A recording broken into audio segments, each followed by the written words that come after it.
All right, yesterday I put up a story about a friend's date that illustrates pretty nicely one of our personality disorders that's actually the most common personality disorder, highly misunderstood, understudied, misdiagnosed, and it can look like narcissistic personality disorder. Okay, so let me give you a recap of her date.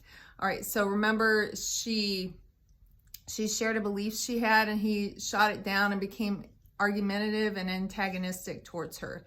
He was also antagonistic towards his coworkers. There were only a few people that liked him and could tolerate him. The rest just tried to stay away. His brother described him as being the richest man in the grave. He was kind of self-aggrandizing and self-centered. He bragged about all these medical procedures that he did in one day. You know, he was very successful in his field, highly sought after, very well off financially. So, you know, he definitely had resources up the wazoo. And when it came to eating, he wanted to split a meal, split an entree, a very small entree at a nice restaurant. And he also wanted to split the bill. So stingy, very stingy, his way or the highway, very rigid. So at the end of the date, she was like, oh man, this is not for me. I wanted to bring up obsessive compulsive personality disorder because this looks a lot like it. And so let's go over the flavor of this personality because it's so interesting. All right, so people with obsessive compulsive personality disorder may or may not have OCD. OCD is obsessive compulsive disorder, and here's how you can tell if it's a personality disorder as opposed to an anxiety disorder. People with an anxiety disorder suffer. It bothers them to have these behaviors and these issues and these obsessions. People with obsessive compulsive personality disorder are not bothered by their symptoms. In fact, they're completely clueless as to how these symptoms and these personality quirks and traits will affect other people. They're really not concerned with that. It's their way or the highway.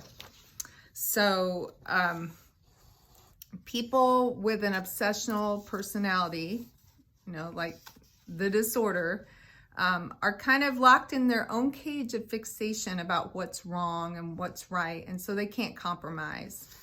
They're not going to change their views even if it jeopardizes their relationships. So they're willing to lose anything. Like nothing really matters to them interpersonally. As they can't get through that wall of their obsessiveness and their ideas about perfection. So they're rigid. They're very rigid. Their rules and regulations are gods, okay? They like lists. They like order. They're perfectionists. Like they consider themselves high perfectionists, but sometimes that perfectionism can interfere with their ability to complete something. They're uncompromising, and they won't yield on their principles or their ideas, no matter, you know, how many other viewpoints might be there that they could use as an option. They're not going to give responsibilities to others unless they're sure that that person is going to do things exactly the way that they want them to do. They're very righteous, very self-righteous, very self-centered and selfish. You know, it's definitely all about them. They lack empathy for other people because they have an insecure attachment style. They're high in avoidance, and that's because they have a lack of emotion. They often have alexithymia, which means, you know, without words for emotion. So they're not going to talk about their feelings very much, super disconnected from their feelings and therefore the feelings of other people. That's one of the big indicators that you have this disorder, is that you can't do feelings. And a lot of times it looks like this person might be autistic because of the details and the lack of emotion, the lack of empathy, but it's not. They're not autistic. This can be healed, and it's a personality disorder. So They are the workaholics of the world. All right. So this guy that she went out with bragging about how much he worked, total workaholic, very proud of it, was not going to change that. It didn't matter how many relationships fell by the wayside because of his workaholism. He's a workaholic. Rigid following of moral or ethical codes. And this is on a superficial level. When you get on an intimate level, integrity kind of falls away, because if they can't get into that emotional world, if they can't be empathetic, and if they can't connect deeply with somebody, then the integrity and the ethics is going to fall away. They can be very unethical. Relationships are disposable kind of thing. Lack generosity, and they're extremely frugal with others. And this is one place that you can kind of tell if they might have some narcissism creeping in, because while they are frugal with other people, they're also frugal with themselves. Like, this disorder is also associated with anorexia and depression, and it could be avoidant personality disorder, kind of goes hand in hand with this. Narcissistic personality disorder, some of those traits might creep in. But on this point in particular, they'll withhold stuff for themselves. They don't go buy big ticket items just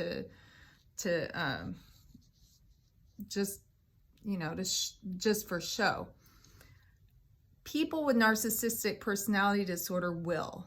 So they will buy things for themselves while withholding from other people. Like, look, I'm rich, but I'm okay with you being poor and not having food. So, there's like a cruelty in that. People with OCPD are just clueless. So they will hoard. These are the people that you see on hoarders. But they will also, if they are very perfectionistic and have a lot of OCD traits around their house and around cleanliness, then they will hoard money. So they hoard something, right? People with OCD have an anxiety disorder and it bothers them. So they want to seek treatment. People with OCPD have a personality disorder and they're clueless. They just think they're right.